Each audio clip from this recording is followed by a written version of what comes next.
देखो, हवा में ताशों का महल नहीं बनता और रोने से बिगड़ा मुकद्दर नहीं बनता। दुनिया जीतने का हौसला रख मेरे दोस्त, एक जीत से कोई सिकंदर नहीं बनता। और वो कहते हैं कि किसी को मुकम्मल जहां नहीं मिलता, किसी को जमी तो किसी को आसमां नहीं मिलता। और हारने वाले का भी एक रुतबा होता है, अफसोस तो वो करे जो दौड़ में शामिल नहीं हुआ। नमस्कार प्यारे बच्चों। देखो, बहुत दिन हो गए, एक बहुत अच्छी अपडेट है, लेटेस्ट जो जानकारी है, वो जानकारी तो मैं नहीं कह सकता ऑथेंटिक है, ठीक है, लेकिन कहीं न कहीं उसमें आपको बिल्कुल सत्य नजर आएगा। आपको लगेगा कि वास्तव में ये जानकारी आपके लिए आपके हित में है। देखो, सबसे पहले जो हम बात करते हैं, सबसे पहले जो मेवात कैडर की एक भर्ती थी, लगातार बहुत दिन से उसको कहीं न कहीं उसमें पेच फंसा हुआ है, उसमें रिजर्वेशन का पेच फंसा हुआ है। कभी जब भी यदा कदा जब हम बात करते हैं तो कहीं न कहीं हमें ऐसा लगता है कि हमारी जो ये ज्वाइनिंग है, जो मेवात कैडर के जो भी साथी हैं, इनकी जो ज्वाइनिंग है वो लगभग नए सेशन में होनी है। तो ये बिल्कुल सच है कि आपकी ज्वाइनिंग नए सेशन में ही होनी है, आपकी अप्रैल में ही होनी है।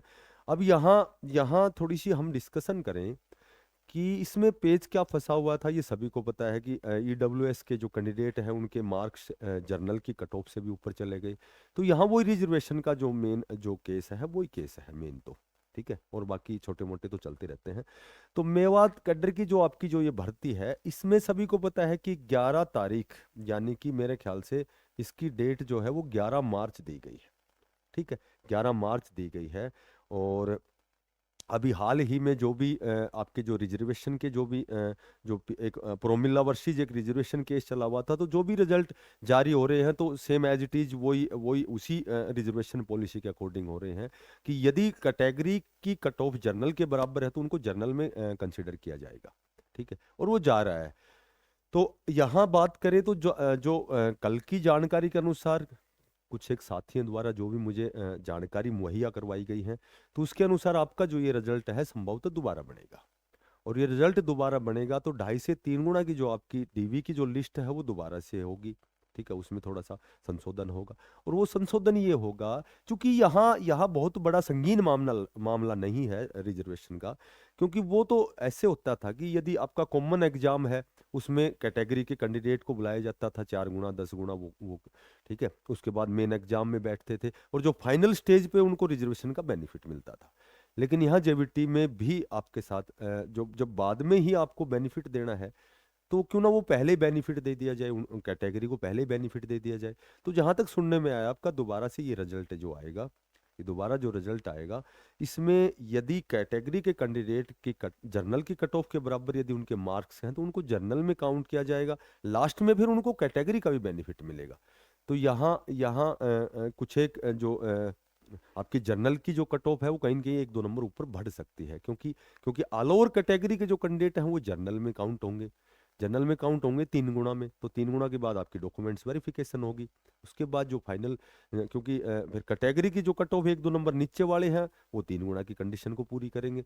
तो कहने का मतलब ये है कि 11 मार्च जो है, 11 मार्च को आपको वास्तव में ही कुछ नया देखने को मिलेगा। 11 मार्च की जो सुनवाई है, क्योंकि अप्रैल में नया सेशन स्टार्ट होता है, तो अप्रैल में जब नया सेशन स्टार्ट होता है तो मार्च, तो चूंकि 11 मार्च से 31 मार्च के बीच में आपका जो डॉक्यूमेंट वेरिफिकेशन की जो प्रक्रिया है वो लगभग कंप्लीट की जाएगी, और अप्रैल में फिर आपकी ज्वाइनिंग प्रक्रिया होगी। तो मेरे ख्याल से आपका इंतजार खत्म होने वाला है, जहां तक मुझे जानकारी मिली है। तो आपका दोबारा से रिजल्ट जारी होगा, ठीक है, और उसमें जो रिजर्वेशन पॉलिसी है, वो जो पीजीटी की मैथ वाली जो पॉलिसी है, जो एचपीएससी की जो पॉलिसी है, जो प्रोमिला वर्सी जो रिजर्वेशन जो पॉलिसी है, शायद वो यहाँ आपकी लागू होगी। अब हम बात करते हैं, देखो आपका एस्टेट का एग्जाम है, तो एस्टेट का एग्जाम तो मैंने तुम्हें पहले ही बताया था कि अब मई में प्रस्तावित होगा ये आपका एग्जाम जो है, क्योंकि अभी बोर्ड के एग्जाम स्टार्ट हो जाएंगे। उसके बाद वो जो उनकी कॉपियां जांचने का जो कार्य है वो संपन्न होगा, उसके बाद आपका रिजल्ट। तो यहाँ बोर्ड भिवानी बोर्ड जो है, तो यहाँ इनका टाइम थोड़ा सा व्यस्ततम टाइम है। तो आपका एस्टेट का एग्जाम जो है मई में होगा, और संभवतः मई के बाद आपकी जो रेस्ट ऑफ हरियाणा जेबीटी की भर्ती आने की प्रबल संभावना है। बार बार साथियों द्वारा ज्ञापन सौंपा जा रहा है, बार बार उनसे 3 साल उम्र की छूट के लिए भी निवेदन किया जा रहा है, क्योंकि 13 से 14 साल हो गई, भर्ती नहीं आई है। तो ये श्योर एंड सर्टेन है कि आपकी रेस्ट ऑफ हरियाणा की भर्ती आएगी, और आपकी लगभग 4,000 प्लस पदों पर सुनने में आ रहा है, 4 साढ़े 4 हजार पदों पर आपकी बहुत लंबे समय से इंतजार करें। और यदि बताते हैं कि 7,500 8 हजार सीटें जो वैकेंट है, बहुत से प्रमोशन हुए हैं, सेवानिवृत्ति हुई है, बहुत से अध्यापकों की पदोन्नति हुई है, तो सीटें बहुत मैक्सिमम स्तर पर आपकी खाली हैं। यदि मैं कहूं कि 6 7 हजार पदों पर भी आपका नोटिफिकेशन आए, तो यह कहना अतिशयोक्ति नहीं होगा। ठीक है।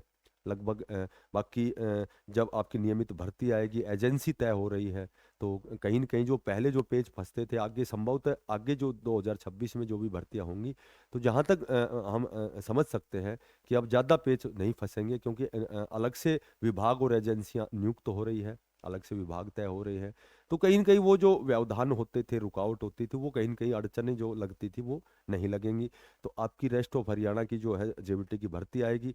और जो पहले से बहुत से ऐसे साथी हैं जिन्होंने हरियाणा कौशल रोजगार निगम के तहत भी फॉर्म भरा हुआ है, लगभग एक बार शायद 1800 कुछ पदों पर आपका जो शॉर्ट लिस्ट के मैसेज भी आने वाले थे, लेकिन उन पर मैंने बताया था, पिछले कई बार बताया आपको, कि उस पर स्टे लगा हुआ है। जब तक आपकी नियमित भर्ती नहीं आती, जब तक हरियाणा कौशल रोजगार निगम के तहत नहीं आएंगे।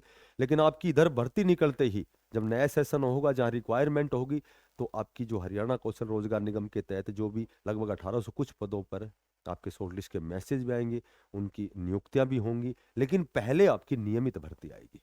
तो कहने का मेरा मतलब ये है कि बहुत लंबा जब आपने इंतजार किया है, अब ट्रांसफर ड्राइव चला हुआ है, जो भी साथी हैं वो अपने इच्छानुसार, शेड्यूल जारी हो चुका है, इच्छानुसार वो अपना ट्रांसफर करवा सकते हैं।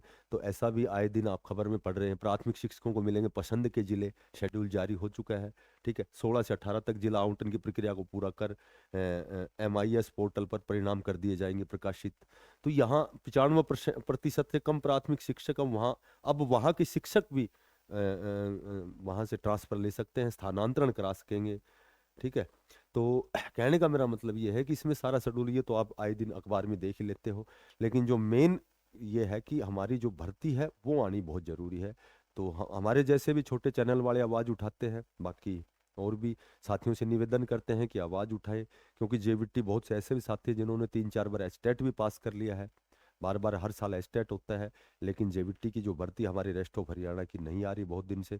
तो बार बार हम भी निवेदन करते हैं, और बाकी साथियों से भी कहते हैं कि भाई आप भी निवेदन करें।